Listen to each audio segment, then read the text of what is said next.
శ్రీమాత్రే నమ. సింహరాశి వారికి ఈ వార ప్రారంభంలో లాభస్థానంలోనే రెండు గ్రహాలు ప్రధానంగా ఈ సింహరాశి వారికి ధన లాభాధిపతి బుధుడు లాభస్థాన సంచారం వక్రగమనంతో సంచరించడం వల్ల వివిధ మార్గాల ద్వారా ధనం వచ్చే అవకాశం ఉంటుంది. అయితే ఒకటికి రెండు సార్లు ప్రయత్నం చేస్తే తప్ప అది సక్సెస్ అయ్యే అవకాశం లేదు. ఎందుకంటే ఒక గ్రహం వక్రించి ఉన్నప్పుడు ఆ పని 2 సార్లు చేస్తే తప్ప ఆ పని పూర్తవడం. అలాగే గతంలో మనం ఎక్కడన్నా ఒక చోట ప్రయత్నం చేసి ఉండి అది ఏదో కారణాల వల్ల ఆగిపోయి ఉంటే తిరిగి మళ్ళా ప్రయత్నం చేయడం వల్ల ఈ సమయంలో మీకు ఈ ఫండ్స్ లాంటివి రిలీజ్ అయ్యే అవకాశం ఉంది. అలాగే కుటుంబ సభ్యుల నుంచి సంపూర్ణ సహకారం లభిస్తూ ఉంటుంది. కుటుంబ సభ్యుల యొక్క ఆదాయం కూడా పెరిగే అవకాశం ఉంది. అలాగే రాష్ట్రాధిపతి రవి లాభస్థాన సంచారం వల్ల ఏర్పడిన బుధాదిత్య యోగం ఇది విద్యార్థులకి చాలా అనుకూలంగా ఉంటుంది. వాళ్ళలో ఉన్నటువంటి ప్రతిభకు తగిన గుర్తింపు రావడం, అలాగే వారిలో నాయకత్వ లక్షణాలు పెరగడం, కాలేజీలో ఏదైనా లీడర్గా ఎదిగే అవకాశం ఉంటుంది. ప్రభుత్వం నుంచి అనుకూలత, స్కాలర్షిప్ లాంటివి వచ్చే అవకాశం ఉంది. ప్రధానంగా ఈ సింహరాశి వారికి ఎంత ఆదాయం వచ్చినప్పటికీ కూడా రాశి యందు ఉన్నటువంటి కేతువుతో శుక్రగ్రహం కలిసి ఉండడం జరిగింది. ఈ కారణం వల్ల అధిక ధన వ్యయం జరుగుతూ ఉంటుంది. అలాగే ఫైనాన్స్ మేనేజ్మెంట్ కరెక్ట్గా లేకపోవడం వల్ల ఈ ధనం విషయంలో కొంత ఇబ్బందులు ఎదురవడం కూడా జరుగుతూ ఉంటుంది. ప్రధానంగా స్త్రీలతో విభేదాలు రావడం కానీ, వ్యక్తిగతంగా మీరు స్త్రీ అయి ఉంటే మీ వ్యక్తిగత ఆరోగ్యం కొంత ఇబ్బంది పడడం కానీ జరిగే అవకాశం ఉంది. ఏదో విధంగా ఇతరుల చేతిలో మోసపోవడానికి కూడా ఈ గ్రహస్థితి కారణమవుతుంది. ప్రధానంగా స్త్రీలకి ఈ విధంగా ఇతరుల చేతిలో మోసపోవడం, అనారోగ్యపరమైన సమస్యలు, ఇతరులతో వేధింపులు లాంటి కొంతవరకు రావడం జరుగుతుంటుంది. ఇది యాజిటీజ్గా అందరికీ వర్తించేది అంటే శుక్రుడు దశమ తృతీయాధిపతిగా రాశి యందు సంచరించడం వల్ల మీరు వ్యక్తిగతంగా చేసే ప్రయత్నాలు చాలా వరకు విఫలమవుతూ ఉంటాయి. ఉద్యోగపరంగా కొంత బ్రేక్ రావడం కానీ, ఉద్యోగపరంగా కొన్ని ఇబ్బందులు ఎదుర్కోవడం కానీ జరిగే అవకాశం ఉంది.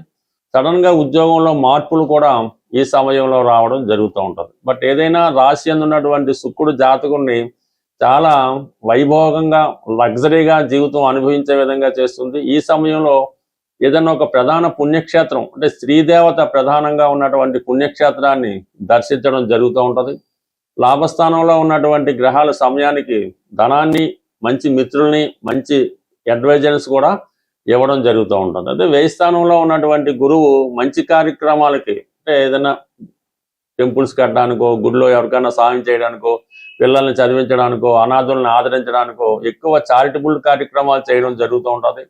అదేవిధంగా ఏంటంటే వ్యక్తిగతంగా మీరు గతంలో ఆగిపోయినటువంటి పనులు ఏవైనా ఉంటే అది తిరిగి పునఃప్రారంభించే అవకాశం ఉంటుంది. ఇది ప్రధానంగా 2 విషయాల్లో ఇది మీకు బాగా అనుకూలిస్తూ ఉంటుంది. అంటే గతంలో మీరు కొంతకాలం ఉద్యోగం చేసి ఏదో కారణం వల్ల దానికి బ్రేకప్ ఇచ్చి ఉంటే తిరిగి మళ్ళీ మీరు ఉద్యోగ ప్రయత్నం చేయడం వల్ల ఆ ఉద్యోగ ప్రయత్నం ఫలిస్తుంది.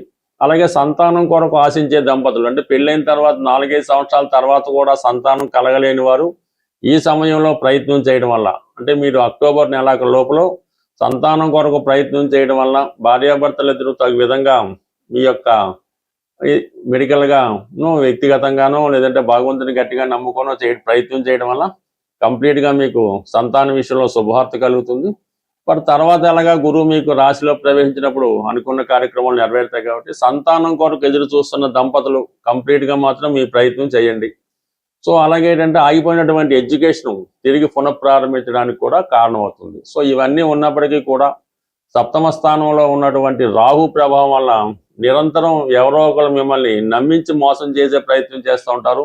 ఈ విషయంలో జాగ్రత్తగా ఉండండి. అలాగే అష్టమ శని ప్రభావం వల్ల చాలా వరకు మీరు ఎంత సిన్సియర్గా ఉన్నా, ఎంత టైం టు టైం మీ పనులు పూర్తి చేసినా ఏదో విధంగా కొంత అపనిందలు, అపవాదులు రావడం జరుగుతుంది. మనకన్నా తక్కువ స్థాయి వారి మధ్య మాట పడడం కూడా ఈ అష్టమ శని ప్రభావం వల్ల జరుగుతూ ఉంటుంది. కాబట్టి ఈ విషయంలో కొన్ని తప్పనిసరి పరిస్థితుల్లో కంప్లీట్గా మీరు ఈ అష్టమ శని ఉన్నంత వరకు కూడా మీరు వీలైతే ప్రతినిత్యం లేదంటే ప్రతి నెల ఒకసారి మాస శివరాత్రి రోజు, ఆరుద్ర నక్షత్రం రోజు, లేదంటే మీ జన్మ నక్షత్రం రోజు శివుడికి ఆవు పెరుగుతో అంటే ఆవు పాలు, ఆవు మజ్జిగ ఇటువంటి ద్రవ్యాలతో, లేదంటే పంచామృతాలతో, లేదంటే తేనెతో శివుడికి అభిషేకం చేయించడం వల్ల నెమ్మదిగా మీకు ఉన్నటువంటి అపనిందలు, అపవాదులు, అనారోగ్య సమస్యలు కంప్లీట్గా తొలగి నెమ్మదిగా మీ జీవితం అభివృద్ధి వైపు ప్రయాణించే అవకాశం ఉంది. బట్ ఏదైనప్పుడు కూడా ఈ రాశి వారు ఈ వారంలో ఫైనాన్స్ మేనేజ్మెంట్ జాగ్రత్తగా చూసుకోవాలి. స్త్రీలతో జాగ్రత్తగా వ్యవహరించాలి. మీరు వ్యక్తిగతంగా స్త్రీ అయి ఉంటే అవతల వారి మోసానికి గురవ్వకుండా జాగ్రత్త పడడం మంచిది. ప్రధానంగా ఈ వారం యొక్క గ్రహస్థితి మనం పరిశీలించినప్పుడు ఇంచుమించు ఈ నెలాఖరు వరకు, పర్టికులర్గా ఈ వారం శుక్రగ్రహం కేతువుతో కలిసి సంచరించడం వల్ల ఇది ప్రతి రాశి వారికి వర్తిస్తూ ఉంటుంది అన్నమాట. ఇది ప్రధానంగా ఆర్థిక పరంగా తీవ్రమైనటువంటి ఆర్థిక ఒత్తిడి ఏర్పడడం జరుగుతుంది. స్త్రీలతో విరోధం రావడం జరుగుతూ ఉంటుంది. అలాగే మీరు స్త్రీ అయి ఉంటే వ్యక్తిగతంగా మీ ఆరోగ్యం ఇబ్బంది పడడం కానీ, ఇతరుల చేతిలో మోసపోవడం కానీ జరిగే అవకాశం ఉంది. ఇది ఏ రాశితో సంబంధం లేదు. ఈ శుక్రుడు ఈ విధంగా ఉన్నప్పుడు కంప్లీట్గా ఇటువంటి ఇబ్బందులు ప్రతి ఒక్కరికి రావడం జరుగుతూ ఉంటుంది. సో ఈ సమయంలో మీరు చేయవలసిన పరిహారం ఏదైనా అంటే కంప్లీట్గా ఇది ఒక రోజుతో సరిపోదు. శుక్రవారం ఒక 6 శుక్రవారాలు కంటిన్యూగా చేసుకోవలసి ఉంటుంది.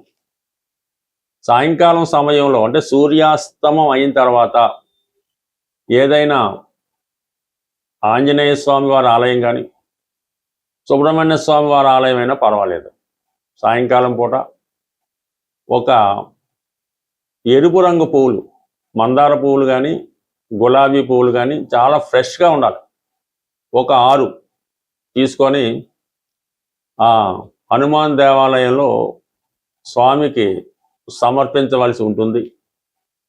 అలాగే బాగా సుగంధపూరితంగా ఉన్నటువంటి అగరబత్తీలు అన్నమాట.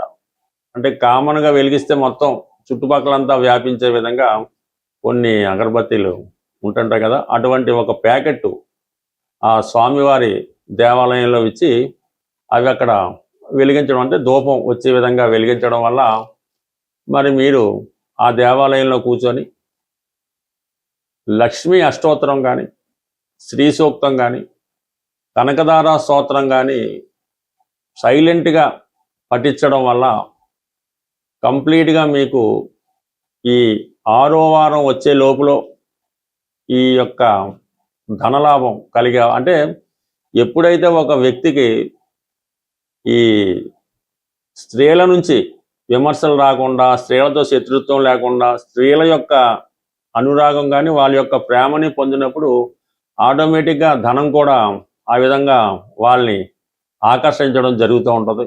అందువల్ల ఈ సమయంలో మీరు ఈ 6 వారాలు కూడా స్త్రీలతో, అంటే తల్లితో కానీ, చెల్లెలతో కానీ, అక్కగారితో కానీ, ఈవెన్ ఎవరితో కూడా శత్రుత్వం పెంచుకోకుండా కంప్లీట్గా మీరు ఈ నియమం పాటించడం వల్ల మీ జీవితంలో కంప్లీట్ మార్పు రావడం జరుగుతుంది. గురువు బలంగా ఉన్నప్పుడు కూడా మనకి పరిహారాలు చేయనప్పుడు అవి ఫలిస్తూ ఉంటాయి.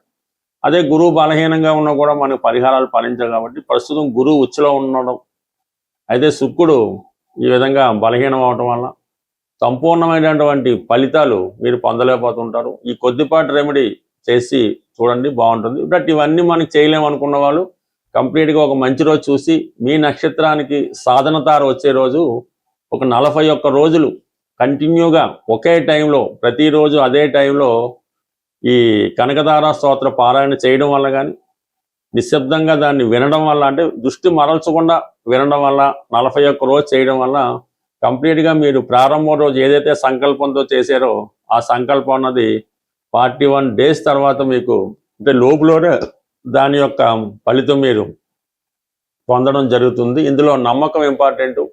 బట్ ఏదైనా మీ గృహంలో ప్రతి శుక్రవారం లక్ష్మీ అమ్మవారి ఫోటోకి ఎరుపు రంగు పూలతో అలంకరించి వెండి గ్లాసులో, అంటే వెండి పాత్రలో పాలు నైవేద్యంగా పెట్టి అందులో కొద్దిగా బెల్లమో పటిక పందారు వేసి ఆ ప్రసాదాన్ని మీరు తీసుకోవడం వల్ల కంప్లీట్గా మీకు ఈ గృహంలో ఉన్నటువంటి ఆర్థిక సమస్యలు కంప్లీట్గా తొలగిపోవడం జరుగుతుంది. ఒకటి చిన్న విషయాన్ని మీరు గుర్తుపెట్టుకోండి, మీ కుటుంబంలో మీ గృహంలో స్త్రీలు ఎంత సంతోషంగా ఉంటే మీ ఫైనాన్స్ పొజిషన్ అంత ఇంప్రూవ్గా ఉంటుంది. స్వస్తి.